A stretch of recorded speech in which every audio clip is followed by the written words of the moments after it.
In this video, I'm going to walk you through 10 truths that I wish I knew about business before I started out. I'm going to walk you through each area in the hopes that it actually saves you a whole bunch of time and a whole bunch of learning, painful experiences that I had to go through.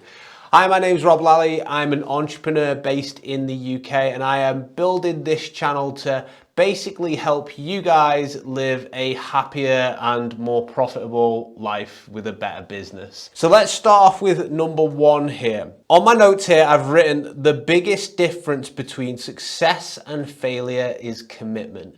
Now, I see this all the time, like people with big goals and big ideas, big aspirations, and they start to try and build a business and basically they don't commit to it. With business, like you have to pretty much decide that you're going to do it, and you have to decide that you are going to make sacrifices for it. Because I tell you what, the get rich quick thing is really not true. Nothing is built overnight, but the things which appear to have been built overnight have usually years and years of work behind them, and what happens is one day they boom and everyone's like, oh, this person got a successful overnight. With business, you have to decide to commit. It's like one of the most important things, because without commitment you can't execute, and without execution you won't get any results. Number two, the biggest difference between success and failure is overthinking and not starting. So this is another biggest difference.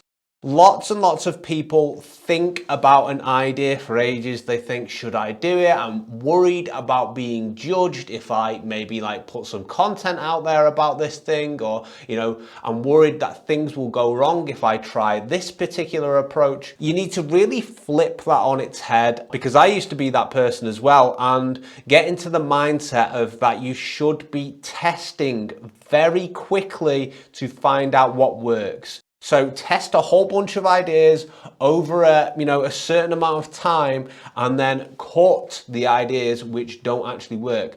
And these ideas don't even have to be business ideas. They could be marketing ideas as well. So for instance, one week you could be like, well, I'm going to release a bunch of video content instead of written content. If that works, great. If it doesn't work, try something else. Try and be consistent about it with commitment, but don't overthink it, because overthinking and perfectionism is pretty much like the enemy of getting anything done. Number three, 99% of people are driven by self-interest. They just pretend they aren't. So let's break this down a little bit. This is talked about in multiple books now, and I've actually experienced this a little bit. If you look at like the world, you look at like your friends, your family, the further, it gets away from pretty much your gene pool, the more people are driven by self-interest. In fact, the people you keep around you are all driven by self-interest as well. If you've got naysayers around you and you're thinking about starting a business, or you're actually building it, these naysayers are probably naysaying you because of an insecurity in themselves, because they're worried that if you go on to build something successful, it's actually going to expose in them, insecurities, and expose their excuses about why they've not been doing anything. I remember a story about Oprah. This was years and years ago now, but basically she went through like a period where she lost a bunch of weight. And not only when she lost a bunch of weight, she actually lost a bunch of friends as well, because they all kind of turned their back on her. And the reason why is it's quite painful when your friend or like somebody makes a big change in their life, and it kind of, pretty much like exposes the excuses that you've been making around not changing as well. So you have to understand, people protect their self-interests, and it could be their ego, or, they could be literally just very self-interested around you. If you're early on in business now, you have to understand that there are sharks out there, and you will get sort of taken to the deep waters if you're not careful. I remember I was trying to increase my closing rate over the phone, and what I actually did was I was like, you know what, I'm gonna sell to the next bunch of people, but what I'm actually gonna do is I'm gonna give them some huge amount of value on the call. I'm gonna solve a few problems for them, or go away and come back to them and solve a few problems. in the hopes that I will do consulting work down the line for them. And the first person I did this for, and I solved a big problem for their business because they were promising me consulting work down the line. This first person ripped me off. They ghosted me. They basically never picked up the phone and never paid what they were owing me, right? And it made me think, I was like, you know what? At least I learned this early on, and this person had their problem solved. They were not being honest about offering me consulting work down the line. So I learned a hard lesson there. So in this one, I've said 99% of people are driven by self-interest. The next one I want to talk about is if you find the 1% who aren't driven by self-interest, keep them close. So if you come around some people who you think, they're into business as well, and you think that actually, they are helping me and they're offering value to me with they just don't want anything back. They're not coming to me offering value in the hopes I offer them value. They're just doing it because they're a nice person. Keep those people around you because they're actually quite rare. And then keep scratching their back, they will keep scratching yours, and it's a relationship where you give value to each other. Keep the rare people around you. Number 5, taking a course is great, getting a mentor is better, but trying to figure it out on your own is the hardest. So if you're going to read a book, you've got a lot of information in the book and only maybe 0.1% might actually apply to you in the book, right? And you've got to kind of search through it and find that information. That's kind of the lowest tier of educating yourself. The second tier is getting a course, right? And a course is designed to help you solve a specific problem. It's a great method of learning. The best method of learning is getting a mentor who's been there and done that, who's active with you and who can basically rein you in if you're going in the wrong direction or tell you to go after something a lot harder. That is the best way to actually learn and to educate yourself, because if you've got somebody who has already walked the path, that's very important, walked the path that you want to go on, then they're going to be great advice for you. They're going to be telling you the advice that you need, and you won't have to filter the information yourself, because figuring it out on your own is very hard. I know I was a DIYer for a very long time.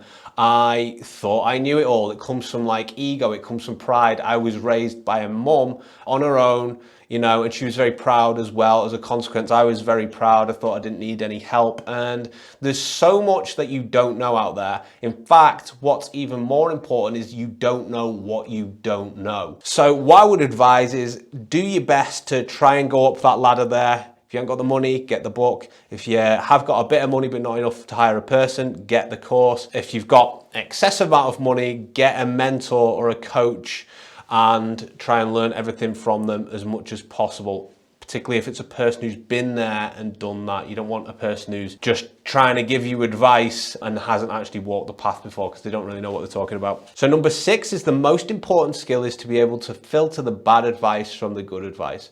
Now, everyone gives advice, okay? If you try and go and rent a property, your parents might turn around to you and say, you're just burning money, you should buy a property. But they don't walk in your shoes, right? If you're not smiling one day, somebody might say to you, because you're feeling down, but somebody might say to you, hey, you should smile more. And the same thing for me as well. I've had so many people who don't run a business come up to me giving me business advice. And, you've got to get better at filtering information. And at the start, I used to get advice from a person who wasn't a great source of advice. And it used to actually throw me off my path a little bit. I used to be thinking to myself afterwards, maybe they're right. Maybe I should be doing this. And if you are on any of the social media platforms as well, whether it's LinkedIn, whether it's YouTube, there is so much information. People are making giant posts about it. This is specifically how you, escape anxiety. This is specifically how you build a following. I saw a guy the other day who was like, this is exactly how you build a YouTube channel. And he laid it out step by step. And all these people who can't filter their information were commenting, this is a great post. There was hundreds of comments on this post. This is a great post. Thank you so much. Thank you so much. And then it turned out in the comments, because I was reading down, this guy hadn't ever even started a YouTube channel, and he hadn't ever helped anyone else build one. He was just giving his 2 cents and what he would do from an outsider perspective. Now, the thing is, things are a lot tougher when you actually start building something yourself, right? As you probably know watching this, like most of the advice out there doesn't actually work. Filter your information. It's very, very important. You do not want to be spending your entire life going by somebody's advice who means well, but hasn't actually experienced any of this, right? Because it will ruin you. Number 7, skills compound over time. Everybody sucks at first. So the thing is about skills, right? At the moment, I'm helping businesses generate leads on LinkedIn, but I didn't start there, right? I actually started with basically a career coaching business, and I didn't know how to successfully like market, or I didn't know how to do sales or anything, and I had to basically learn it from scratch. And after time and pretty much sharpening the sword, I managed to develop certain strategies and systems, and I was like, that works. I'm going to repeat that. I'm going to do it again. I'm going to try new things. And there was a certain point where I was continuously booking calls through LinkedIn. So what I did then was package that up and then start selling that. And I didn't have that skill. I wasn't just born with like sales or marketing skills, right? Nobody is. But what I did is I developed the skill from nothing because I had a need for it. And then when I was like, if I have a need for it, other people might have a need for it. And that is product market fit right there. Then I shipped it off and other people could use it then. So number 8, if you don't get haters, you aren't being loud enough. As soon as you start to get some traction on any platforms, whether you're making content or whether you're starting to expand in the space, there's a certain point in time that people just get a little bit jealous, right? And I remember one of the guys who taught me, his name is actually Ty Lopez. Most of you watching this channel probably know who Ty Lopez is. He became like quite infamous because he made this video saying, here in my garage, and it attracted loads of people who liked what he did, also attracted loads of people who didn't like what he did. But in one of his I think it was like in one of his conferences or mastermind, he said that there is a certain point, it's called the envy bias. There's a certain point where people go from celebrating for you to like basically not liking you. And there's like a switch like that. Each person has a different level of that switch. So the people who start hating right away, they have like quite a low threshold to get jealous. The people who don't hate right away, they have a high threshold, but they still can get jealous at some point. And he said that what he learned by doing his videos, and he made hundreds of millions in the online space, right? He said that what he learned is if he was ever going to show like his nice house or his nice car or anything like that, he did it just for a second, because if he did it any longer, most of the video comments would have been hate comments. But if he showed it just for a second, it established his authority as a person to listen to. These are very, very subtle marketing nuances, right? That you will only learn by like experience and like observing how people react and things. So remember that. If you don't get haters, you aren't being loud enough. But there's also that point in time as well where like that you are being an authority as well if you're getting haters. Number 9, time is the most valuable resource. You can't get it back. So out of everything, money, time is something that once it's spent, it's spent. You can leverage your time and improve upon it by hiring people, by automating processes and that. But ultimately, if you're 20s, 30s, 40s, 50s, 60s, 70s, anything that's past before this point, you cannot buy it back. So it's the most valuable resource. So you have to use that time to actually learn and educate yourself and improve on your skills there, and make sure that your future self is well equipped enough with different ideas, different frameworks of thought to basically thrive in the future. And you must make sure that your past is well spent. Number 10, it's easier to start and learn on the way than vice versa. Most people, myself included, all right, they spend so much time learning. I can't start yet. I can't, whether it's a new idea, whether it's taking action on something. They're like, I need to learn. I need to know more. I'm a very analytical person as well. And like, sometimes I can over plan and over learn.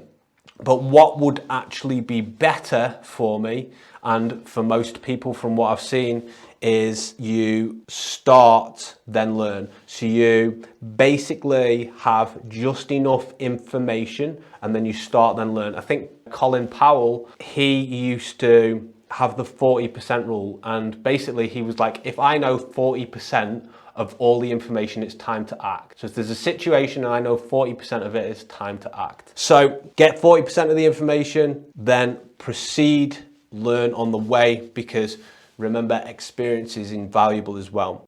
And I've made a little note here, and that is all 10 of them, but I made a little note here saying if I had learnt these truths a lot sooner, I'd be a lot further along than where I am now. But I'm also blessed because there's people twice my age who still don't know anything about them, right? They don't know any of these learning things. And you know, it's very important that we actually keep learning, right? And don't stay closed off. You know, I know some older people in my family as well, like they have the same beliefs they did when they were, you know, 20s, 30s. And what happened is actually their beliefs cemented and they stopped being able to learn new things because they just held on to their beliefs too much. And part of that's an identity thing as well, too proud. But sometimes like you need to be a bit flexible. You need to be malleable, right? You need to be able to bend and learn new things. So I hope this video helped you. These are certainly some things I wish I'd have learned sooner. See you in the next video. Take care.